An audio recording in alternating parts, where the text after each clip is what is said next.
కాంగ్రెస్ ప్రభుత్వం ఇవాళ ప్రజలకి ఇస్తా ఉంది అధ్యక్ష. తెలంగాణ ఏర్పడిన తర్వాత పేదలకి ప్రభుత్వ ఇల్లు ఒక్కటి కూడా నోచుకోలే. గత ప్రభుత్వం డబుల్ బెడ్రూమ్ ఇళ్లతో ఎన్ని ప్రసంగాలు చేశారో ఆనాటి నాయకులు, ఎంతమంది ఆశల పల్లకిలో ఊహించారో మనం చూసాం. ఎక్కడ కూడా బీదవానికి డబుల్ బెడ్రూమ్ ఇచ్చిన పాపన పోలే. అందుకే మేము అధికారంలోకి వచ్చిన వెంటనే ఇందిరమ్మ ఇళ్ల పథకం తీసుకొచ్చాం అధ్యక్ష. రాష్ట్రంలో ఇప్పటి వరకు దాదాపు 4.5 లక్షల ఇళ్లను నిర్మించాలనే లక్ష్యంతో ముందుకెళ్తున్నట్టు పరిస్థితి. ప్రతి అసెంబ్లీ నియోజకవర్గానికి 3,500 ఇందిరమ్మ ఇల్లు ఇస్తా ఉన్నటువంటి పరిస్థితి.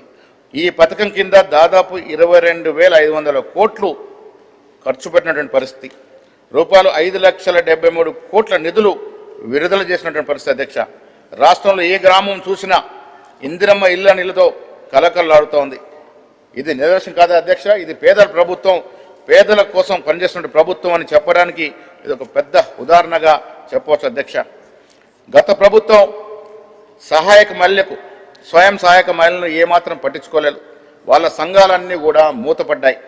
వడ్డీ లేని రుణాలు ఊసే లేకుండా పోయింది. మా ప్రభుత్వం, మా ముఖ్యమంత్రి వచ్చిన తర్వాత 1 కోటి మంది మహిళలను కోటీశ్వరులు చేయాలని ఒక ధ్యేయంగా అడుగులు వేస్తున్న పరిస్థితి.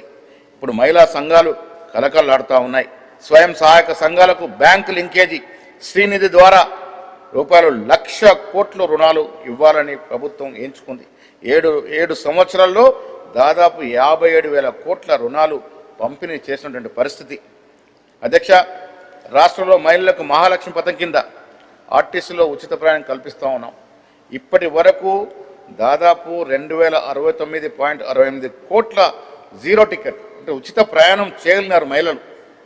స్వయంగా కుటుంబ సభ్యులతో నియమితం లేకుండా ఒక మహిళ ఈ రాష్ట్రంలో ఎక్కడికన్నా పోయే పరిస్థితి ప్రభుత్వం కలుగజేసింది.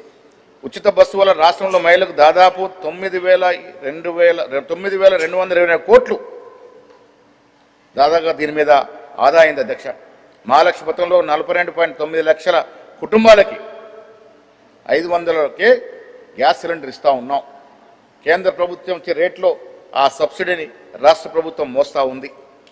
గృహజ్యోతి కింద అధ్యక్ష పేదలకి గృహాలకి 200 యూనిట్లు ఉచితంగా వాడుకుంటే జీరో బిల్ అధ్యక్ష. మనం ఇలా తెలంగాణలో ఏ మారుమూల గ్రామానికి వెళ్ళినా అక్కడ ధనికులు 10-12% తప్ప మిగతా వారంతా కూడా ఈ గృహజ్యోతి పథకాన్ని పూర్తిగా ఆస్వాదిస్తున్నారు అధ్యక్ష. తెలంగాణలో విద్యారంగాన్ని ప్రక్షాళన చేయడానికి ముఖ్యమంత్రి రేవంత్ రెడ్డి గారు వచ్చిన తర్వాత నడుం బిగించారు అధ్యక్ష. ఈ విద్యా సంవత్సరం నుంచి ప్రభుత్వ విద్యలో అనేక మార్పులు రాబోతూ ఉన్నాయి అధ్యక్ష. తెలంగాణ పబ్లిక్ స్కూల్స్ను ఏర్పాటు చేసి అక్కడ చదివే పిల్లలకి నూతనంగా ఎక్కడ లేని విధంగా బ్రేక్ఫాస్ట్ సదుపాయాన్ని, మధ్యాహ్న భోజనాన్ని అందజేపుతా ఉన్నాం అధ్యక్ష. ఈ స్కూల్స్లో చదివే విద్యార్థులకి ట్రాన్స్పోర్ట్ కూడా ఏర్పాటు చేయాలని ముఖ్యమంత్రి గారు భావిస్తూ ఉన్నారు. రేవంత్ రెడ్డి గారి నేతృత్వంలో ప్రతిష్టాత్మకంగా రాష్ట్రంలో అన్ని అసెంబ్లీ నియోజకవర్గంలో నూతనంగా ఒక సైంటిఫిక్ మోడ్ని తలపించే విధంగా ఇండియా ఇంటిగ్రేటెడ్ రెసిడెన్షియల్ స్కూల్స్ని ఏర్పాటు చేయబోతా ఉన్నాం. ఒక్కొక్క స్కూల్కి 200 కోట్ల చొప్పున ఇచ్చే ఈ స్కూల్స్ ప్రతి నియోజకవర్గంలో రాబోతా ఉన్నాయి అధ్యక్ష. ఒకే ప్లాట్ఫామ్ కింద ఎస్సీ, ఎస్టీ, బీసీ, మైనార్టీ విద్యార్థులు నాణ్యమైనటువంటి సైంటిఫిక్ లోలో విద్యను అభ్యసించే అవకాశం ఈ స్కూల్స్ ద్వారా వస్తుంది అధ్యక్ష. రాష్ట్రంలో ప్రభుత్వ వైద్యాన్ని కూడా పటిష్టం చేయడానికి నడుం బిగించింది అధ్యక్ష. రాష్ట్రంలో ఆరోగ్య మౌలిక అభివృద్ధి కోసం దాదాపు 11,000 రూపాయలు ఖర్చు చేస్తూ ఉంది. హైదరాబాద్ తర్వాత మరో పెద్ద నగరమైనటువంటి వరంగల్లో హెల్త్ సిటీ, ఇక్కడ సనత్ నగర్, అల్వాల్, ఎల్బీ నగర్లో Telangana institute of medical sciences, NIMS విస్తరణ, కొత్తగా ఉస్మానియా ఆసుపత్రి నిర్మాణం. ఇదే కాకుండా రాష్ట్రంలో దాదాపు 17 కాలేజీలకి, మెడికల్ కాలేజీలకి నిర్మాణాన్ని చేపట్టింది. ప్రభుత్వం వచ్చిన తర్వాత ప్రతి పెద్ద సెంటర్లో ఒక మెడికల్ కళాశాల ఉండాలనే ఉద్దేశంతో ఈ కార్యక్రమాన్ని ముందుకు తీసుకెళ్తా ఉన్నాం అధ్యక్ష. ఈ సంవత్సరం చివరి నాటికి ఈ సేవలు ప్రజలకు అందుబాటులోకి వచ్చేటువంటి అవకాశాలు కూడా ఉన్నాయి. తెలంగాణలో పేద కుటుంబాలకి రాజీవ్ ఆరోగ్యశ్రీ కింద గతంలో రాజశేఖర రెడ్డి గారి ప్రభుత్వం ఉన్నప్పుడు ఇచ్చినటువంటి సదుపాయాలు మళ్ళీ పునరుద్ధరించి ఇవాళ ఆరోగ్యశ్రీ పథకం కింద 5 లక్షల నుంచి 10 లక్షలకు పెంచి దాన్ని డబుల్ చేసి ఏ పేదవాడు కూడా ఆరోగ్యాన్ని కాపాడుకోవడంలో వసతులు లేకుండా ఉండకూడదనే ఉద్దేశం వల్ల దీన్ని 5 నుంచి 10 లక్షలు పెంచి బీమా ఇస్తున్నట్టు సందర్భం అధ్యక్ష. ప్రభుత్వ పథకాలు అభివృద్ధి కార్యక్రమాలు ప్రజలకు చెంతకు తీసుకెళ్లేందుకు మా ప్రభుత్వం ప్రజాపాలన ప్రగతి పాలన పేరిట 99 రోజుల నిర్దిష్ట కార్యాచరణ రూపొచ్చింది అధ్యక్ష. మంత్రులు, ఎమ్మెల్యేలు, ఎంపీలు, ఎమ్మెల్సీలు అందరూ కూడా క్షేత్రస్థాయిలో ఈ 99 రోజులు ప్రజాపాలనలో పాల్గొంటారు అధ్యక్ష. ప్రత్యేక పారిశుద్ధ్య కార్యక్రమాలు, పెండింగ్లో ఉన్నటువంటి ఫైళ్ళని పరిష్కరించడం, అన్ని రంగాల్లో అభివృద్ధి పనులు చేపడుతుంది. వ్యవసాయం, ఆరోగ్యం, విద్య, రోడ్డు భద్రత, పంపిణీ కీలక రంగాలు కవర్ చేస్తూ 10 వారాల పాటు ఈ కార్యక్రమాన్ని ప్రభుత్వం కొనసాగిస్తూ ఉంది. గత 10 ఏళ్లలో రాష్ట్ర ప్రజలు సమస్య పట్టించుకుని నాదులు లేకుండా పోయారు అధ్యక్ష. కనీసం వాళ్ళు గోడు వినేవారు కరువయ్యారు. ఆనాటి పరిస్థితి మనకు తెలుసు అధ్యక్ష. ప్రగతి భవన్ గేట్లు పర్మనెంట్గా మూసుండేవి. కనీసం మంత్రులకి అవకాశం ఉండేది కాదు. ఆనాడు ఉన్నటువంటి ఒక మైనార్టీ మంత్రి 2 గంటల పాటు వేచి చూసి వెనకెళ్ళినటువంటి పరిస్థితి. ప్రజాకవి గద్దర్ని ఏ విధంగా ఎండలో కూర్చోబెట్టి అవమానించారో మనం చూసాం. కానీ మా ప్రభుత్వం అధ్యక్ష కళాకారులు ప్రోత్సహించే ఉద్దేశంలో గద్దర్ గారి పేరిట అవార్డులు ఏర్పాటు చేసిన సందర్భం అధ్యక్ష. చూసాం, ప్రజలు చూశారు, మీరు చూశారు, మేము చూసాం.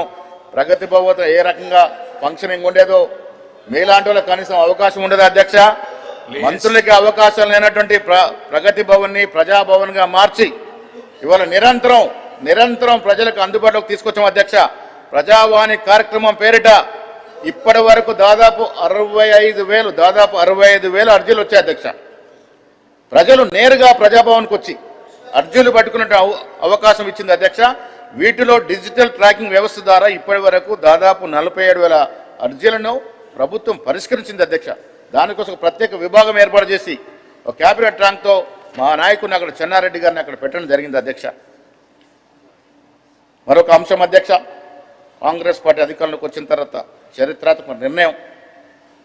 ప్రభుత్వం సామాజిక న్యాయం కోసం కట్టుబడి ఉంది అని చెప్పడానికి దేశ చరిత్రలో అధ్యక్ష ఆనాడు బ్రిటిష్ వారు కుల సర్వే చేస్తే దాదాపు 90 సంవత్సరాల తర్వాత ఈ రాష్ట్రంలో ఏర్పడినటువంటి కాంగ్రెస్ ప్రభుత్వం, ముఖ్యమంత్రి గారు ఒక అగ్రవర్ణానికి చెందినవాడు ఎప్పటికి కూడా మా అధినాయకులు ఖర్గే గారు, రాహుల్ గాంధీ ఆకాంక్షల మేరకు చరిత్రాత్మక నిర్ణయం తీసుకొని దాదాపు 100 ఏళ్ల క్రితం జరిగినటువంటి సర్వే తర్వాత మళ్ళీ మొట్టమొదటిసారి స్వతంత్ర భారతదేశంలో మొట్టమొదటిసారి కుల సర్వే జరిగింది తెలంగాణలో అధ్యక్ష.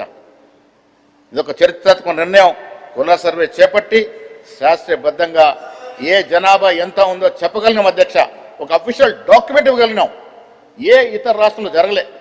బీహార్లో, కర్ణాటకలో సర్వే జరిగినా వాటిని టేబుల్ చేయలేకపోయినారు అధ్యక్ష. మేము ధైర్యంగా కుల సర్వే చేయడం కాకుండా దానికి పైకి తీసుకొచ్చిన పరిస్థితి. వెనుకబడిన తరగతి మా ప్రభుత్వం 2 ముఖ్య చట్టాలు తీసుకొచ్చింది అధ్యక్ష.